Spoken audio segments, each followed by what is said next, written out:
Good evening, ladies and gentlemen. Welcome to the Rogue Wave Podcast, the place to be when it comes to, well, I don't know, what does it come to? It comes to comics, movies, TV, pop culture, you name it, we've got it every Wednesday night, 8 p.m. Eastern, right here on the Rogue Matter Network. That's roguematter.com/YouTube. And you can also check us out on Facebook as well. I am your host, Michael Dolce, as always, joined by my cohort in crime, the Lord of the Radio himself, Mr. Hassan Godwin. How you doing, sir?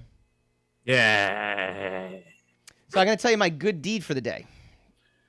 And this is You told me that you were going to tell me your good deed for the day. Now, before you tell me I your am an good exceptionally great person. See, this is what I was going to ask you. Like, are you allowed to tell me that what your deed was a good deed? Don't you need like a third person witness to tell me whether it was good or bad? You can't like self-apply, right? Or is that your attestment that you can? Yeah, I think I absolutely can. I am a good person, clearly, by all the good deeds that I do. And this is an example of it. I was at a Walgreens on the way over here, and an old man comes up to me and says, "Excuse me, my wife is in the hospital," which is right down the road, and I got my car out of the valet, but they never gave me my key. So I said, "What do you mean they never gave you the key? Like, that didn't make sense to me." He has one of those cars that is it the fob with the like just, you can, it's there's not an actual key for it, right? It's just it just is what it is, right? Like you have to just have it in your pocket, which is why I was a little skeptical on first. I'm like, old man, I was easily making some assumptions. I'm like, I hope this is not going to be a case of me having to drive him to the hospital, like literally to the hospital, because but young man, I have COVID. Take me to the hospital. But no, as it turns out, I said, well, what do you need? And they said, I just need X, Y, and Z. I need to go to I need to go back there, and I need to get my keys. And then, someone will drive me back here where my car is, and that's it. So I drove him to the hospital. I pulled up in front of the valet. I let the valet come out to him, and he goes, "Do you have my keys?" And sure enough, they actually did. He goes, white, I forget what kind of car it was, Chevy or whatever it was. And he goes, "Yes, that's me," or white Chrysler. It's always a Chrysler. That's always. He's an old man. That's an older man car. Yeah. And they really did. They had his keys. They forgot to give him his keys, even though they started his car for him. It's a push start car. They were able to drive. How did he get to where you were so that you could help him? Well, see, this is the thing, right? You can push start the car and have the keys in your pocket. And then he walked away. The valet walked away. The older gentleman, which, by the way, on the way to the hospital complained incessantly about these type of keys, which with good reason, was then able to drive away. He drove down the road without the keys in his pocket. So he was able to, but as soon as he turned the car off, he couldn't turn it back on. He couldn't do anything with it once it's yeah, okay. Got you. Right. And so I was able to drive him technology. Back to the hospital. I waited for him and drove him back to the pharmacy as well to drop him off at his car. I would say good, right? I'm a good guy, right? Am I a good guy? Sure. You don't think so? I don't know if that makes you a good guy. I think it makes me a great guy. You had time to kill. I was coming here. I don't want to face your wrath. That's for sure. Right. Yeah. Okay. Yeah. If you were late, I'm the one who's gonna get mad at you. Like, where were you? I was helping somebody. Sure you were. Why were you helping some old guy? Yeah. No. You should be here doing your job. Right. Yeah, and that job is to cover comics, movies, TV, and pop culture. It's very, very. So they say. So they tell us. Steve Hovecki wants none of this, by the way. Who was our guest last week and was very, very excellent as our guest and co-host. If he was co-hosting the show, he would want to know about the old man story. But since he's not, he just wants to know about Book of Boba Fett. Should we give him Book of Boba Fett? Sure, let's give him Book of Boba Fett. Well, we're not going to, because today we're starting off with Go Rogue or Go Home, and this is a story that I thought was pretty fascinating. We will get to Book of Boba Fett. Don't worry. We will play. Well, that's kind of a tease. Why would you tease that? Because I want people to stick around for the full hour of. But I mean, what if they get mad? What if they get mad that you teased it and then they just hang up? They're just like, I'm walking away. Don't toy with people. It's bad to toy with people. That's what I say to that. Is I take a swig. We are going to go meta, is what we're going to do, because it is Facebook going meta. Now you might sit there and say, first we start with the old man conversation. And now we're doing this. Why are we talking about There's no we. This has all been you all this time so far. This is very true, but I did tease you beforehand that I was going to tell you my good deed of the day. Right. But stop using we. This has been my instruction for 5 years. Do not include me in your madness. James Gallagher, by the way, wait a minute. Check this out here. Old man could have a young son, or the old man has an old wife with a knife at her throat. You are a good guy, but that was a risk. James Gallagher, not only thank you for acknowledging what a good guy I am. Yeah, I do agree. James. Thanks for boosting his narcissism. Well done, dude. But let me tell you right now here. Well done, brother. Wait. Let me tell you right now, though. The thought ran through my head. I literally thought to myself, in how many different ways could this blow up in my face? I was like, some would say it's blowing up in your face right now. No one would. I don't think so. No, but think about it. I thought to myself, what kind of scam is this? Like, how am I getting robbed when all is said and done? And then I kind of chuckled to myself because the joke's on him. I have no money. So it was kind of like one of those things where it's like, wow, wrong place, wrong time. But I did. The thought ran through my head. He was an old guy, though. How much damage can an old guy have done to you? Well, he said he could have a young son. Yeah. I mean, but where would he have the young son? Where would he have the young person hidden? Dude, trust me. It's your car. He's going to get into your car. Where would the young person be hidden to do damage to you? You know what? Again, all of these thoughts ran through my head, and ultimately I decided that there was less risk for me, and I went for it. But James, very, very correct. I'm glad that you acknowledged how great I am and how much of a risk I took to be great. So okay, so like we prep for a show, right? So maybe we should do the show. Facebook goes meta. I wanted to talk about this story. This is a brief story because we don't have to go too deep into this. But Facebook changed their corporate name from Facebook to Meta. And Mark Zuckerberg revealed that the change is part of the next frontier. The metaverse is the next frontier. From now on, we're going to be metaverse first, not Facebook first. And the crux of it is he envisions the meta universe being the next big thing. And immediately, what did I think of? I thought of Ready Player One. I also thought of all the conversations we've had about Facebook and social media and how awful it is. But here's my silver lining with this story. I hope they create a Ready Player One universe. I do. I hope they successfully. What was the universe called in Ready Player One? No. I haven't seen that movie in 2 years. I didn't read the book either, so I'm not a huge fan of that. But I do know that guy played Cyclops, so, more power to him. Okay. What was it called? I don't remember. The Oasis. Oh, yeah, The Oasis. It's a good movie. It wasn't great. Well, if it was great, I would have remembered. Then why are you talking about it? Because I hope they create this. And I hope that this thing that you don't even remember the name of. I hope that every troll and complainer just goes and lives there. And we can get real life back again. You can get real life back. It's really easy to get real life back. How? Turn your computer off. Computer, I got to work. Return to reality. I got to work. But I'm saying if all of a sudden... Then you don't want to get back then. Well, I got to make a living, right? You chose to make a living in that. What would your avatar be in the Oasis? If you had to avatar this. I would not be in the Oasis, so I would not have an avatar. Oh, so I feel like you'd be an Oasis kind of guy. Why is that? I don't know. I feel like you would really thrive in that. I'll decide how to take that later. After I just said, I hope everyone just goes there and leaves me alone. Mm-hmm, mm-hmm. Unintentionally hilarious, but absolutely true. I would be like one of those half men, half horses. I would do that.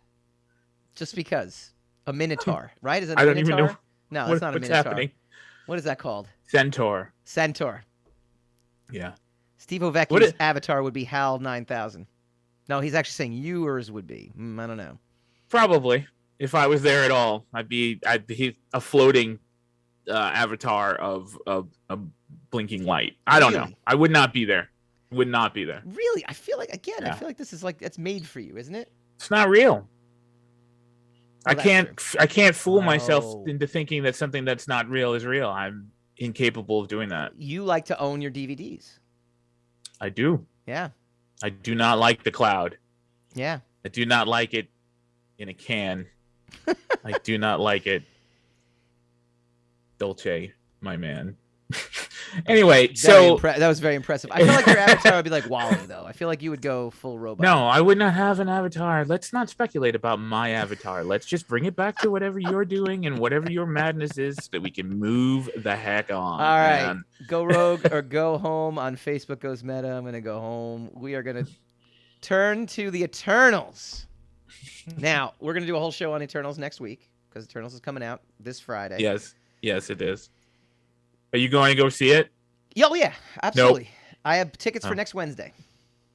You actually have tickets. You're gonna leave the house and go to actual movie theater. I always do. And because if not, you didn't see Dune. You didn't go see Dune in the movie theater. I did not. But what happened when I watched? That's Dune? not always. Then you negate the always label. If you say there's an exception, then that's not always. Oh, okay, fair enough. I always, when I have no other choice but to go to the movie theater, go see the movie. Okay. when I have absolutely no choice. But what happens when I watch movies at home? You watch them on your phone. That's right. You were paying attention last week. Look at you. I was mocking you about it last week. I know. That's why would I lose attention while I was completely winning in a semantical argument? That's how confident I am in what I do. Is that I don't even care. I'm like that. You can mock me all you want. That's just how I do it. Like if I have the option. You're not the one keeping score, though, dude. You're not the one I'm trying to impress, so no worries. You can not be interested at all. It's up to you. What's your name? So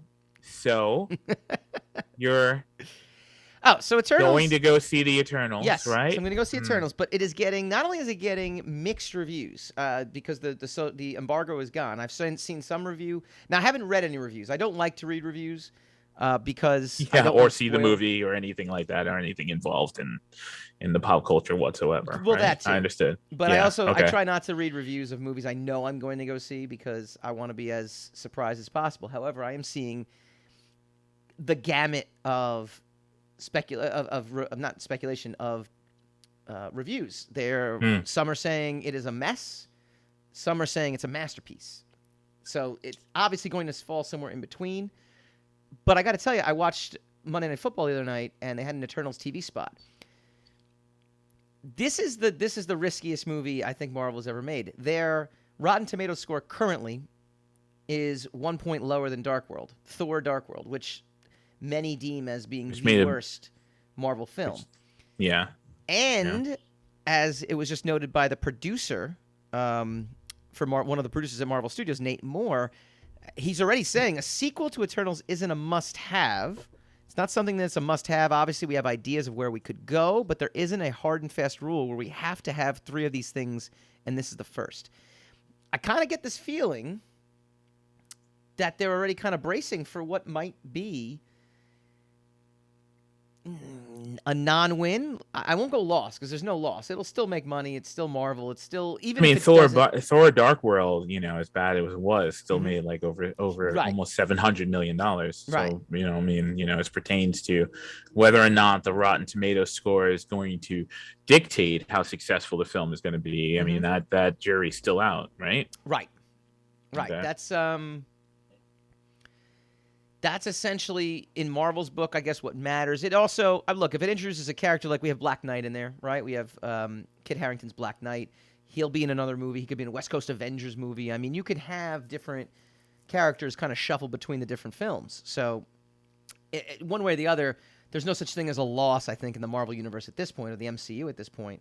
But this is definitely the riskiest movie right here. I mean, this is definitely I don't know if it's risky. I don't know how risky it is. It's a movie. Every movie is the same level of risk, right?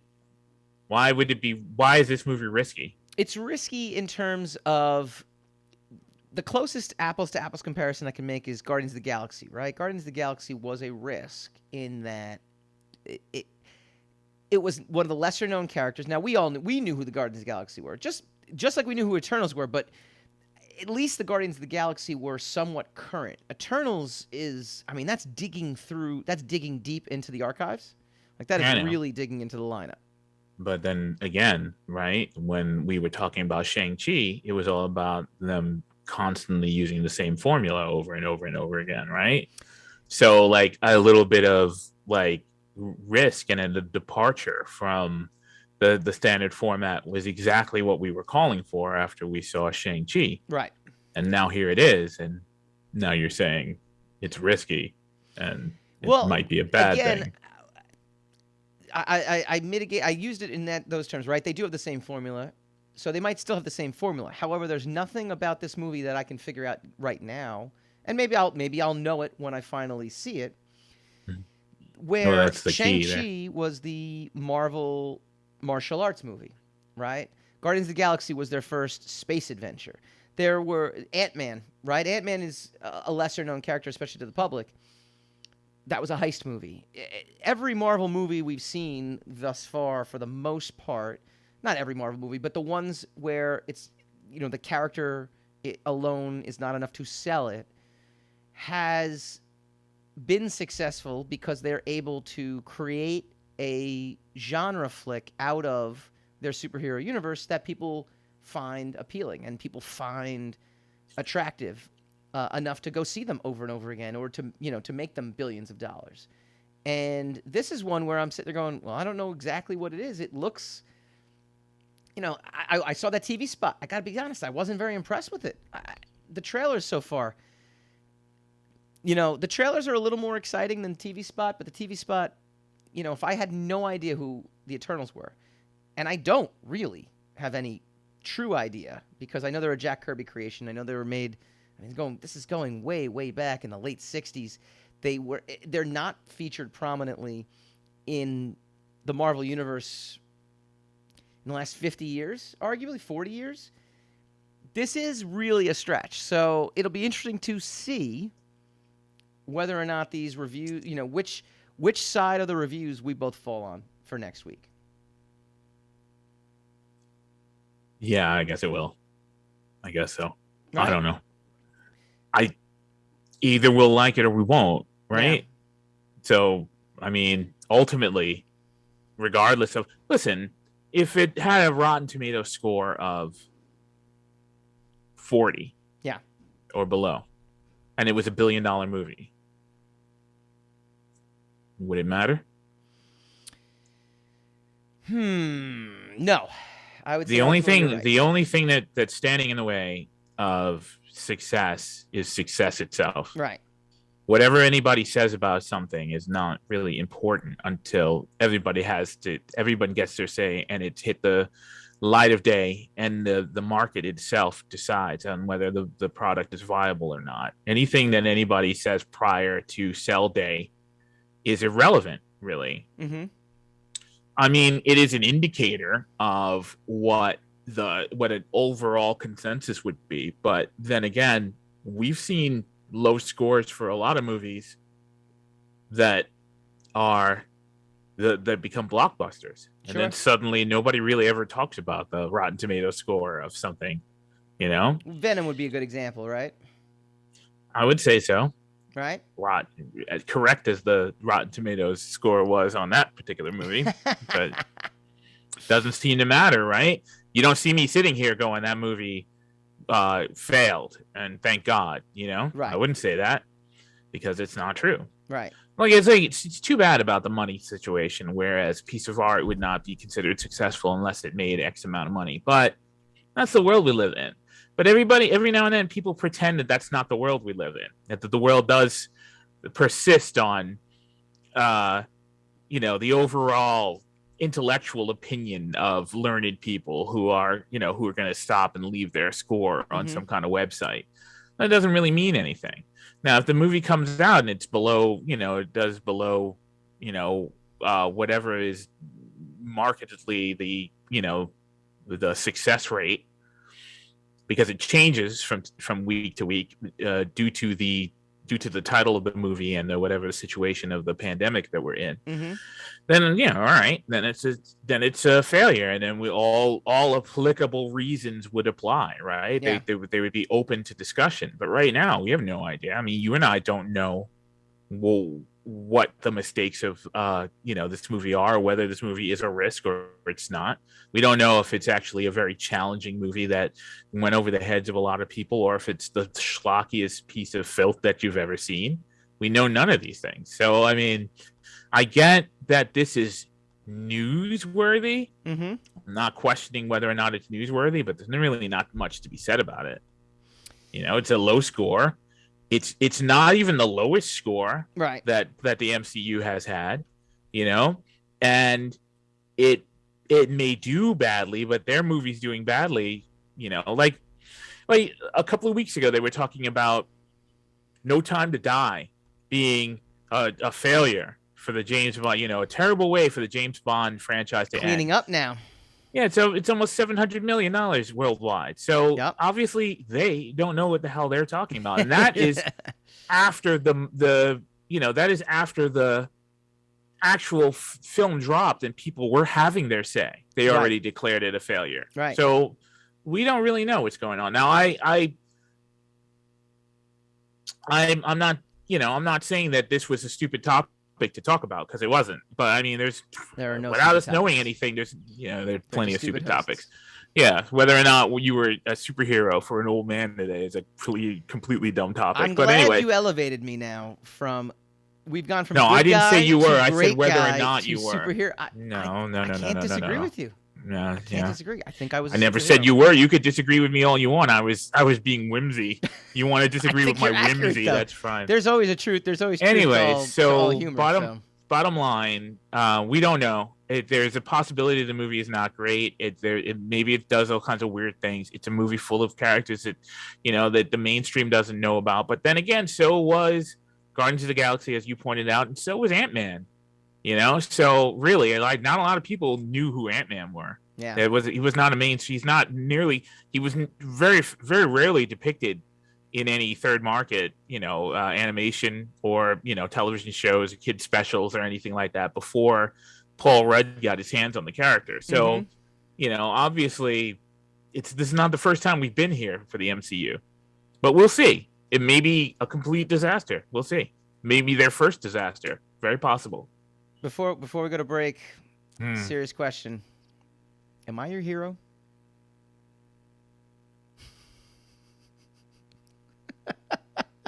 Let us know what you think.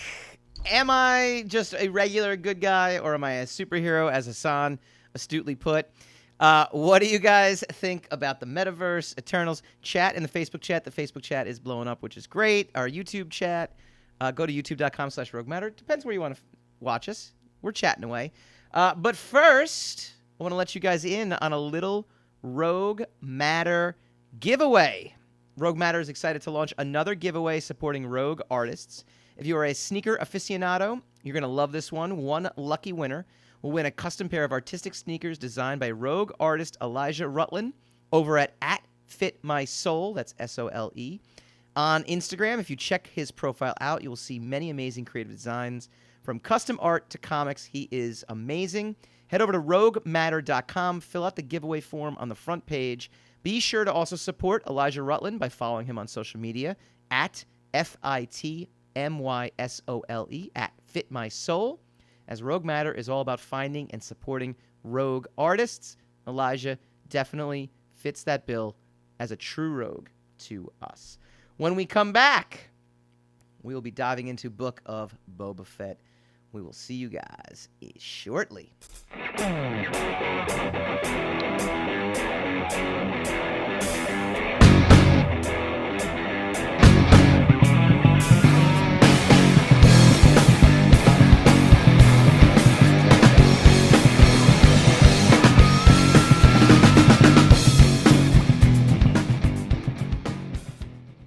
Welcome back to the Rogue Wave podcast, the frequency for all things pop culture.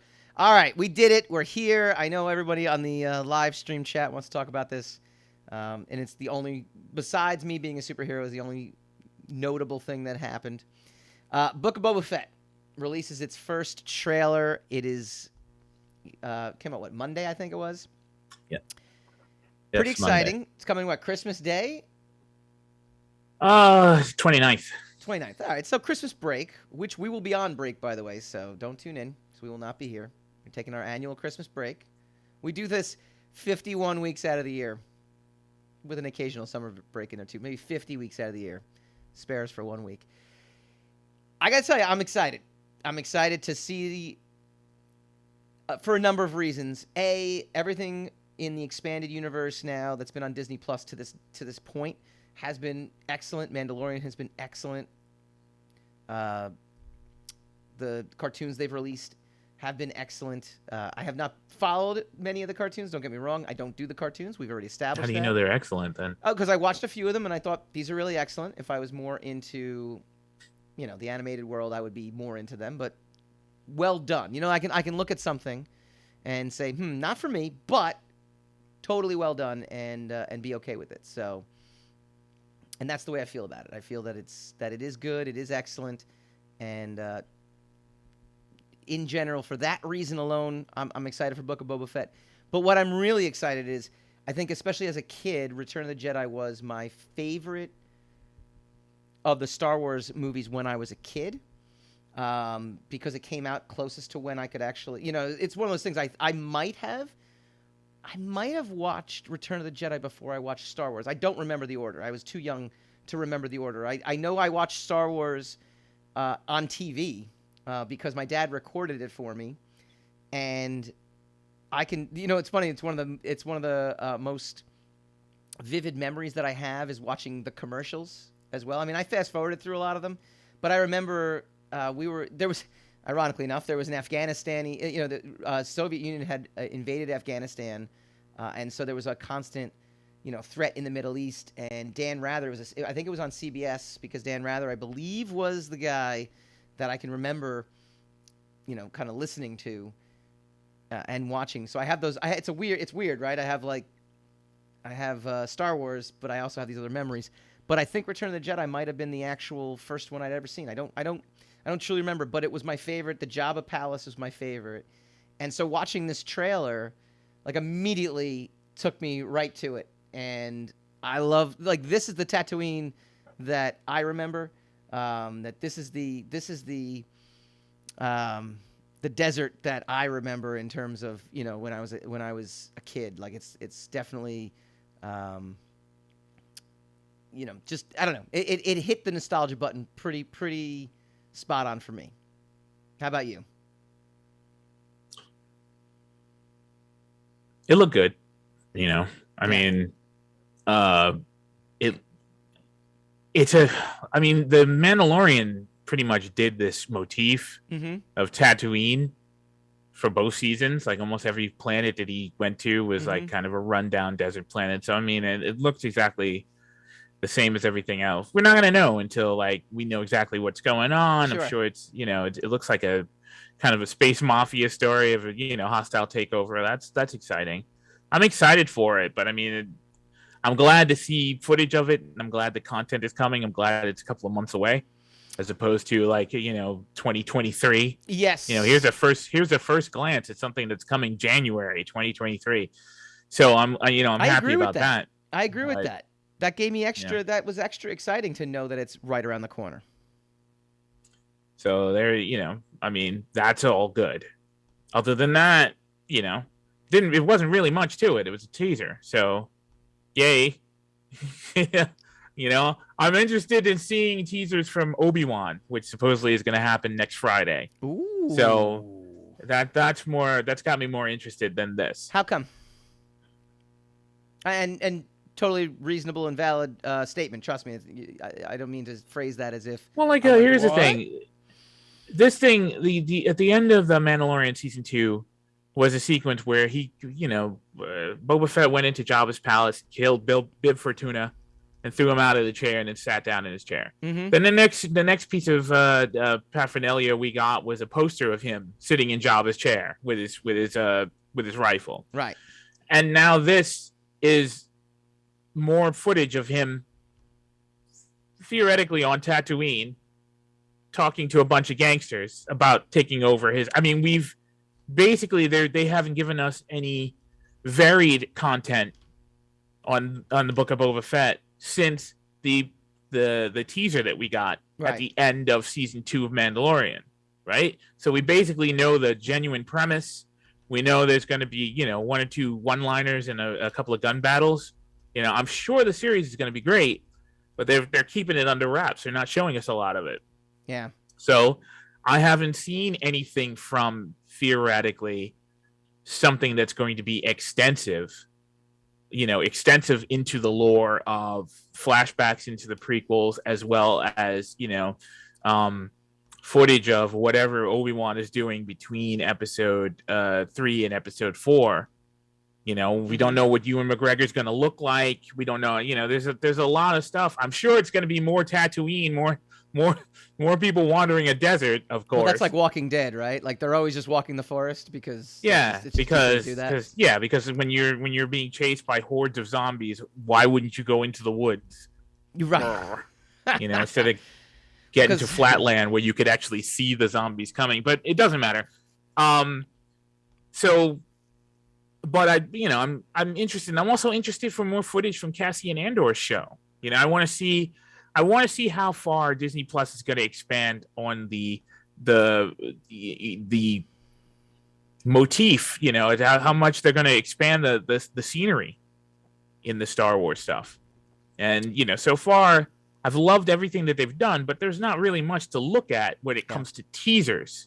You know, I mean, we could talk about the actual goings on in Mandalorian season 2 for hours, because there was some good stuff in it. Yeah. But there wasn't really much to talk about it, you know, in the trailers and the teasers that led up to it, you know. And of course, the trailers and teasers that led up to Mandalorian season 2 weren't even a fraction of the stuff that actually happened in the season.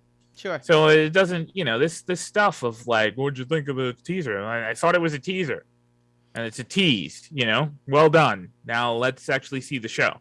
The good thing about it, the thing that doesn't make it intolerable, is that, like we said, it's coming in a couple of weeks, so we don't really have long to wait to see exactly what the show is about. I'm also getting tired of like 6 to 8 episodes of something. You know, commit to a full season if you're gonna do this stuff. I'm sure it's cost effective and this and that, but it's also an excuse to give as little content as humanly possible. Well, no, you know what? I was thinking about this recently. I think it's actually a valid way to give us more varied content, because instead of commissioning 24 episodes of one show, I'm talking 10 or 13. No, I know. But I'm saying, instead of commissioning 24 episodes, 22 to 24 was the normal amount, right, of episodes. Well, for network television, but you know, since we haven't, the dynamic was that, right? The dynamic was network television. They had that's not what I mean, though. Hang on. But now studios, rather than having to, you know, look, you had to fill a certain amount of time on a network, right? You had a limited amount of time for shows. There was less shows being made. Now there's actually more shows being made. They're just being made at fewer episodes, so there's more varied content. I think it's actually the same amount. I didn't not understand that. I'm just saying I don't like it. I think it's still cheap. There's obviously people are doing 10 to 13 seasons per show, and there's literally hundreds of shows. So many shows you don't even know some shows exist. Right. Until someone tells you about it. So that doesn't really, to me, that doesn't hold a lot of water. Like, you can do it. You know, you could vary the content and still give us like full seasons of show, in my opinion. Yeah, I mean, look, the counter to my own argument is there is no space limitation now at this point, right? That's what I'm saying. You know, so yes, you could do more. But you know, it's funny. I'm also reading. I mean, I think a lot of people they were talking about how the way shows used to be done. I think it was Gillian Anderson was doing an interview about this, and she said, you know, it was really intense. You didn't get to see your family. It was a more difficult work-life balance for the actors, for the crew. Crews working 14, 16 hours. I mean, they still do, but now less episodes means they don't have to work as much. So there's an element to that as well, too, to where as much as we might want things to, be the way they are. Listen, the prices aren't, the bottom line is this. Yeah, maybe the work is harder, this and that. But look, if you're going to give us less, then charge us less for it. You see what I'm saying? The prices haven't gone down, but the content has. Yeah. And that's what I'm talking about. Yeah. I get all this other stuff that they're saying, and it's fair, right? But from that perspective, okay, then if it's too brutal a schedule to keep for people to work that much, then you've got to lessen the content and lower your prices because you're giving us less and you're asking for way more. That's fair. And that's a problem. I think it's a fair complaint. I thought so. That's the whole reason I opened my mouth to say anything about it. I think I'm agreeing with you. I like to support you. You're not a superhero. You're not my superhero, but I still do like to support you because you're a decent guy. You might not have given a ride to that old man, but not everyone's perfect. Let me ask you a question. I think hands down for me.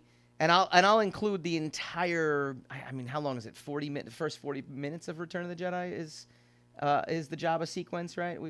Is that 40 minutes? Not 40 minutes. 30 minutes, maybe. 28 to 30 minutes, 28 to 30 minutes. That is my single favorite. We'll call it sequence in any Star Wars film. What is your favorite sequence, if you had to think about it? In any Star Wars film? Yeah. Like is it the Luke Darth Vader fight? Is it the Obi-Wan Anakin fight? There's too many, but Obi-Wan and Anakin's fight would be up there, and then the Luke and Darth Vader fight from Empire Strikes Back would probably be the second one.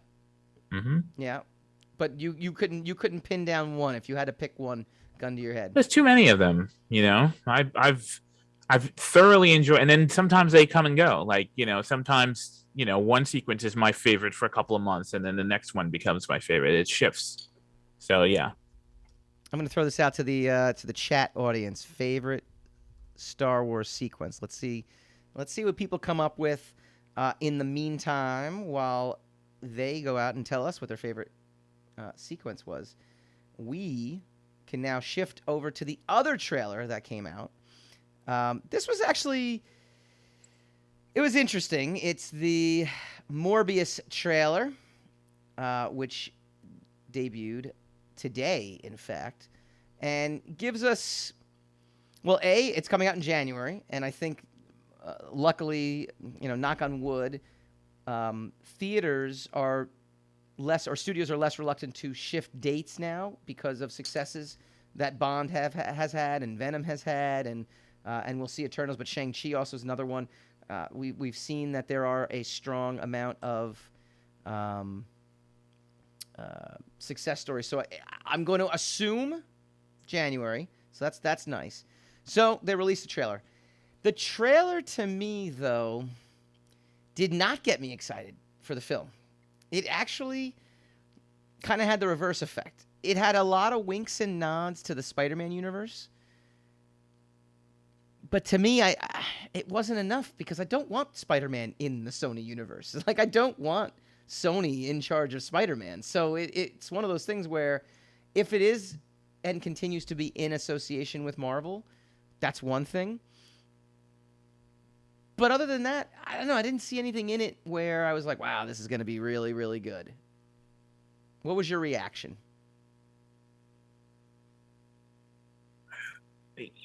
This particular trailer allowed me to know a little more of what the movie would be about. So it seemed interesting. I mean, it's on par with Venom, as far as I'm concerned. It's it's outside of all the norms of what's going on. I mean, we got like cameos from Michael Keaton and a couple of the Vulture and a couple of other things. So great, it's connected to the Spider-Man mythology, which is wonderful. But we'll see. I mean, I'll see it, but I mean, yeah, I'm not gonna. But I wasn't gonna jump to see it anyway. In my opinion, that's not the. I mean, what you're saying is not the. That's not the fault of the film, or the teaser. You just don't want to see, you just don't want to see Sony doing Spider-Man movies. You can't hold the trailer responsible for that. No, I can't. According to you. No, the reason I say that, though, is it seemed to be very heavy with that kind of wink nod kind of stuff. And yeah, because that's their bread and butter, right? Right. But that look at that after credit scene from Venom. But that was not enough to get me excited for the film, is my point. Okay. It felt like a lot of, that thing in San Francisco. Oh, look, he mentioned Venom. Oh, look, there's Michael Keaton.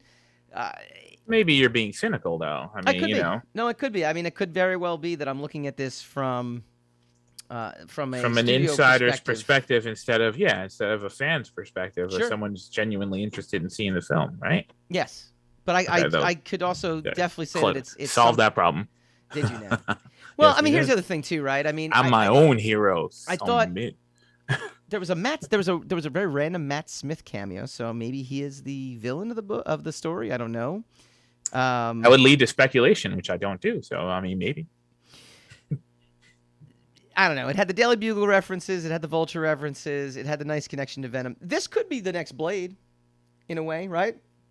Vampires are very they run the gamut of genres. They run the not genres of audiences. Audiences, someone who might not be into superheroes might be into vampires, and this being connected to the Spider-Man universe, someone who might not be into vampires will still watch it because it's connected to Spider-Man. I mean, it definitely runs the gamut. It could be the next Blade. Jared Leto is always usually very, very good in everything he's in, so you think there's going to be some strong performances here. But I don't know. I walked away from this just being like, all right. He cuts his hand, and there's a bat, and I don't know. It felt tired. It didn't feel there was the cheesy sequence where he's flying in the subway. There was nothing. I don't know. There was nothing amazing about it. It was almost the part that actually got me disinterested the most was when he's killing the people on the ship. And now you don't know if it's him killing those people. No, good point, but it definitely they mention he's on the ship. Oh, you're right. Maybe that's a red herring. You've just got me more excited than the trailer did. All it takes is little deductive reasoning. When we do our trailer truth or trash of Morbius. I don't like doing that. When we do our trailer truth or trash of Morbius, we will have to go back and I will sit there and say, look, it set it up that it was him killing all those people, but it was really Matt Smith killing all those people. I don't know. In terms of a trailer, I just wasn't very impressed. Were you impressed with the special effects at all? Did anything jump out at you? The money was on the screen. It looked good.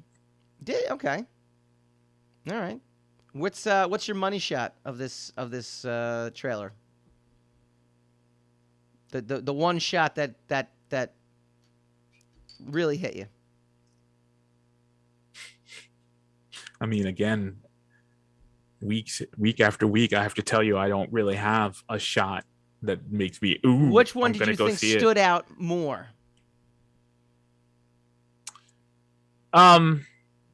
The sequence with the bats when he cuts his hand and the bats all come rushing out. I mean, that's interesting. Yeah, it's interesting. It'll be interesting to see how they work in the vampire mythology into all of it. I don't know Morpheus or Morbius. I don't know the comic book well, so I couldn't tell you whether they're accurately doing things or not. But that seemed interesting to see. Yeah. With the and then also the trailer was a little illuminating as to what the movie may be about, because there hasn't been a lot of information about that up until now, and I haven't read anything about it. So, I mean, that was pretty cool. But there's no money shot. I don't believe in money shots. So. I'm telling you, there's no money shot. The biggest disappointment in life was years and years and years ago seeing the teaser trailer during Thanksgiving, during Super Bowl, for Men in Black, and watching Tommy Lee Jones and Will Smith shoot Vincent D'Onofrio's spaceship out of the sky, and it crashes in front of them. And that was like, ooh, this looks fantastic. Yeah. And you find out that was the biggest money shot of the film. Yeah. And they teased it. They cheated it. So, ever since then, I watched trailers very cautiously. And, and I try to disregard everything I see because you never know when they've just given away the entire film. Fair enough. That was you jogged my memory back to Independence Day too, where they blow up the White House. That was great. It's probably the all-time greatest money shot in any trailer, right? No. No? Which one do you think? Greatest trailer. I don't have money shots. As I said again, stop asking me the same question. Can't you objectively look at something and just go, I don't believe in money shots, but if I did, that would be one? There's nothing. So you're flat through the entire thing. There's nothing about any of these trailers, any scenes like you said. The bat came out. I keep describing to you how you get burned by doing that, right? And then it ruins the visceral experience of watching the film. So I say I watch them cautiously, without expectation. But then again, you insist on keep asking me the same question over and over again. So I'm gonna again tell you, no, I don't. Like I said, one of my favorite trailers of all times is a trailer for Pearl Harbor, and look how disastrous that movie was. So enough already. Steve Ovecki said, "Saber duel with Darth Maul." Yeah, he's gonna insult me, so of course you're gonna read that out loud. Read the next one. There you go. That's a great sequence. Reel down. Sequence. No, reel down. There's more, and you'll get to it. No, I got to that one already. I wasn't going to read that one. He's 100% accurate in his statement, but no, I'm not going to read that one. That was, I would sit there and say, I mean, you're using double entendre, right? And if you don't understand nuance and double entendre, then yeah, I guess you could come to that conclusion if you're a moron. But fine, doesn't matter. If you want to know what we're talking about, check us out on the Facebook feed. It's facebook.com/Rogue Matter Podcasts. Very soon it will be facebook.com/We Are Rogue Matter. We're in the process of merging the Facebook pages. It's very exciting. Woo, instead of two, there'll be one. Coming up next, we have an awesome guest coming up. Actress, musician, Katherine O'Day. She is campaigning to be the live action version of Spider-Gwen. You might say to yourself, wait, there is no Spider-Gwen role. Well, not yet. She's trying to get in on the ground floor, and she's going to great lengths to do it. We will be interviewing her when we return.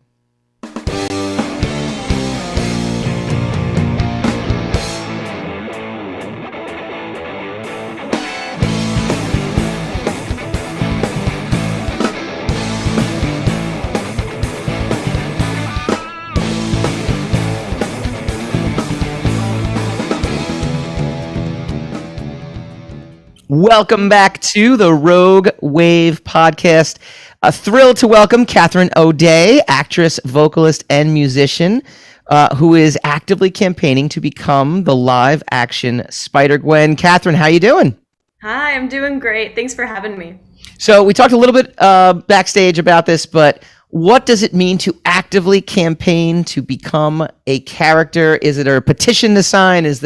Where can we get on board with this? Yeah, it's a lot bigger than a lot of people think. When they hear me say, oh, I'm campaigning for this, they think I'm just making a few TikTok videos or I'm, posting a picture in my suit and that's pretty much it. But this has been going on for almost 3 years now. I started this over in 2019. I really fell in love with the comics after Into the Spider-Verse for Spider-Gwen, and I really felt like, I relate to this. And so I just knew. I knew that it was a role that was so perfect for me that I couldn't resist going after it, if that makes any sense. Sure. So, I didn't really know what to do at first, and so a lot of it has been like, we cover all the bases. We post on social media. There's all kinds of press that I've been doing. I've been reaching out to all of the people I can get their information on. Emails, letters, etc. I mean, besides a billboard, I've pretty much done it all. And besides a petition, actually, because I really do believe that when it comes to petitions, they don't hold as much weight unless you are a huge star. Sure. If it was like Ryan Reynolds campaigning to play he could just tweet them and he's done, right? Exactly. And even with that, with Deadpool, the executives weren't really weren't really down for it. So there was a lot of fan hype for it. So, Sure. it's not a black and white thing and keeps me on my toes, but a lot of it is just, supporting on social media and also getting the word out about what I've been doing. So it's funny you mentioned that too, because Simu Liu, who was the actor in Shang-Chi, he had some high-profile roles, but for the most part was not very big when he actively started tweeting at Kevin Feige, in 2018, 2019, to be, I guess it was actually earlier than that, 2017, to be Shang-Chi and to be the first Asian character to grace the MCU. Yeah. So is that what are you mentioned, what are some of the tactics that you're doing to kind of get the attention of the folks out there for a role that doesn't exist just yet? Yeah, that's the scariest part. If it like, a lot of the times people think that a campaign is like the role exists and you go after it and you get the audition. That happens, that's pitching yourself, but this is a very high stakes circumstance in the fact that, it doesn't exist yet. And so for me, a lot of it is just getting my face in their mind as much as I possibly can, getting my work in their face as much as I possibly can, so that they see that I'm doing stuff and that I'm actively working towards it. I am an unknown by pretty much everyone's standards. And so for me, a lot of that is saying, listen, you don't know me yet, but you will. And so for a lot of this, it's a lot of just putting yourself out there, putting your face in front of them, putting your work in front of them. Your name, like, the more people can see my name and say, that name really sounds familiar, to where they do a Google search, like, that would be an amazing thing. That's interesting you put it that way too, because it's in a way kind of like connecting the search engines. So then when they start searching, if you're doing enough of these things and it's connected with Spider-Gwen, it would almost make an obvious connection, because that's how we operate in terms of, we Google everything, right? We search everything. So if there's research to be done, that's kind of fascinating. Now, you said you're in the process of giving your first TED Talk on the experience of this. And it's not just about this, it's the results mindset. And it's also auditioning for big projects without representation. Talk to us about that. Yeah, I mean, it kind of all started in 2018, where my now husband was like, hey, I have this friend that I worked with, and she's amazing, and she pitches herself for roles all the time. And that is how she became a working actor. And I was just getting into the industry, and so I'd first moved down to LA, and I just started writing letters to commercial casting directors first, because people were like, you have a face for commercials. So I started doing that. And I would say about 15, 20 letters in, I get an email from someone asking for more information. It turned out to be that they wanted to look at me for a lead role in a feature film, which absolutely blew my mind. And I was like, okay, this actually works a lot better than I thought it actually did. So it's something that I've done ever since. This year alone, I've had just amazing auditions that have, I believe, only been for leads and recurrings this year. I've not had a single audition for a low budget project, which there's nothing wrong with that, but it's been a pretty big year. It's COVID, obviously. I mean, you said you moved out there in was it 2018, 2019? So, I mean, that's, you're on the cusp, and then obviously everything kind of comes to a halt. What did you do in that interim to keep yourself motivated and to keep yourself going? Well, I mean, my life didn't change a bunch. I mean, the emotional circumstances, of course, did. When COVID hit, one of the first things that I was really doing was I was actually still going to school.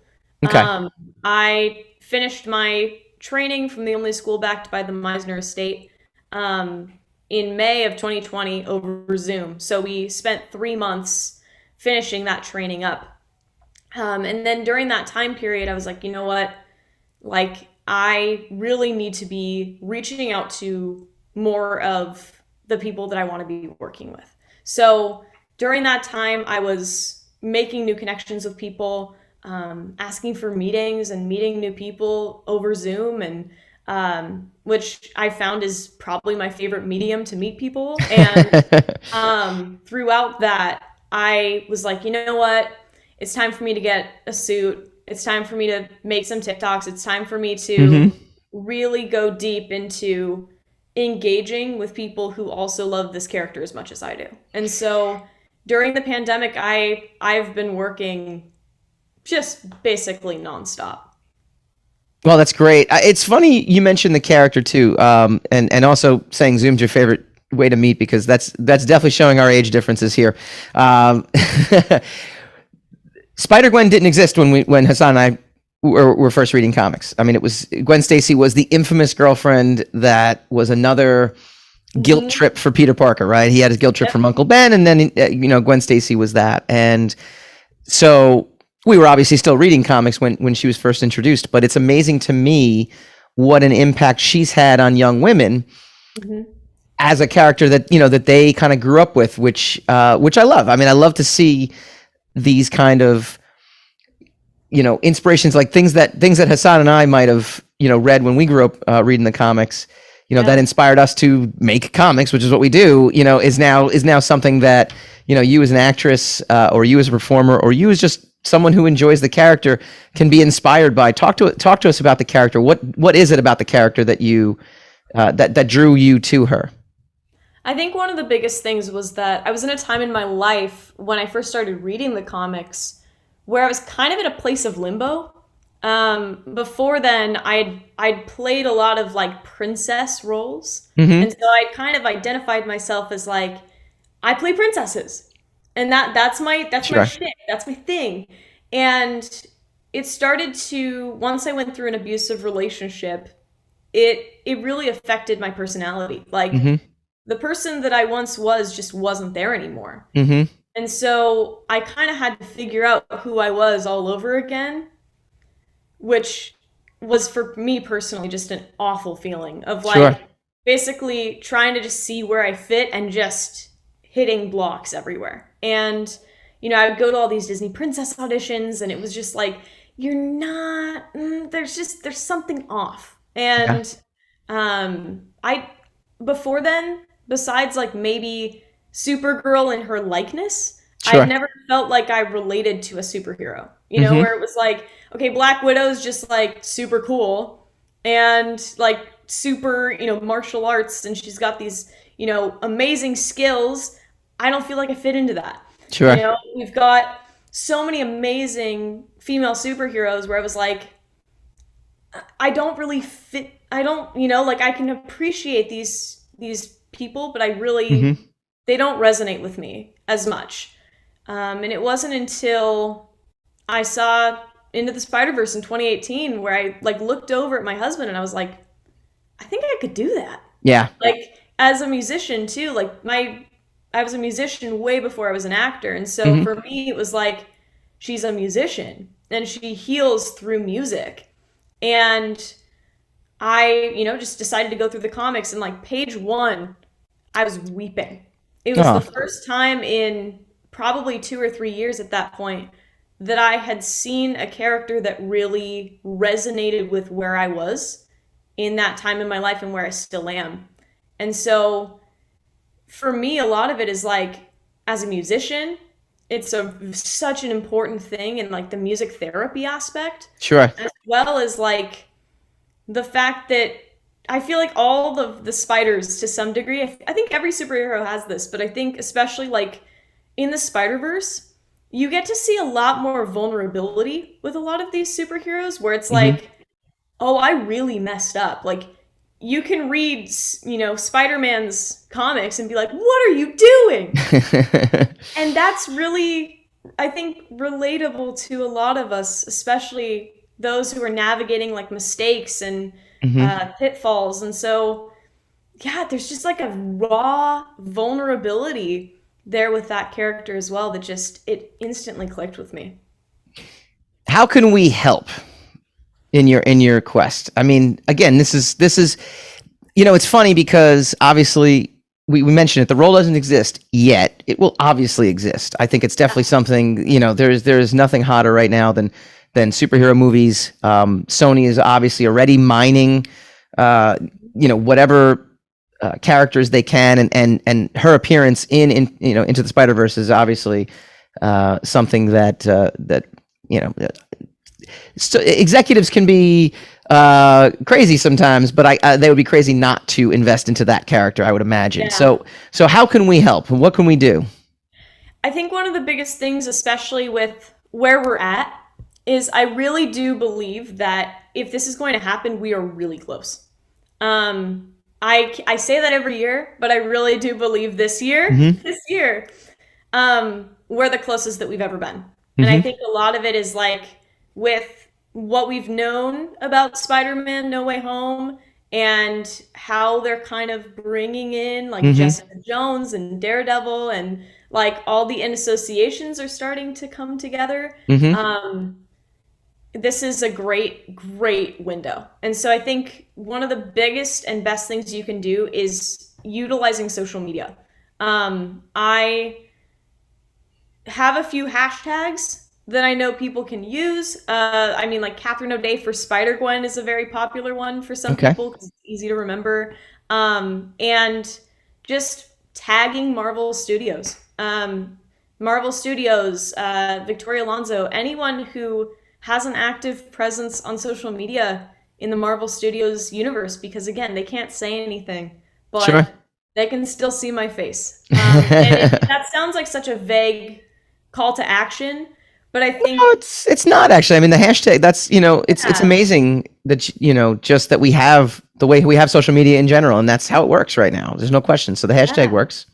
Absolutely. So yes, just thank you so much for all of your support, and it really does mean the world. I'm petitioning for Hassan to play Spider-Gwen, though. He's got my vote. Man, you might have me beat. He hates me so much. It's pretty wonderful. All right, what's the last question? What is the final piece of advice you would give any young woman who wants to fulfill their dreams, their acting dreams, their music dreams? What's the one advice that you might want to give to folks who are just starting out? I think, as cliche as it sounds, your dreams are more than achievable. It's once you start seeing your dreams as your goals, they become so much more attainable, and they become this thing where you're like, oh my gosh, I always dreamed of doing that, and I did that this year, or I auditioned for that franchise this year.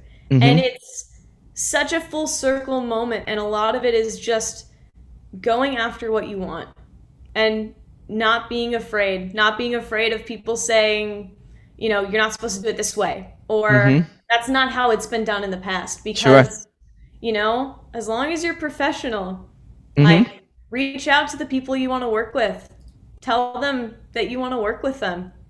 It really is as simple as that. Business is key. Well, I appreciate that, and we admire the tenacity, and we hope that we're in on the ground floor, so that when you do get the role, you'll come back on and you'll hype us up, which is great. So, Katherine O'Day, thank you so much for joining us. When we come back, we'll put a bow on tonight's Rogue Wave podcast.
Rogue Wave.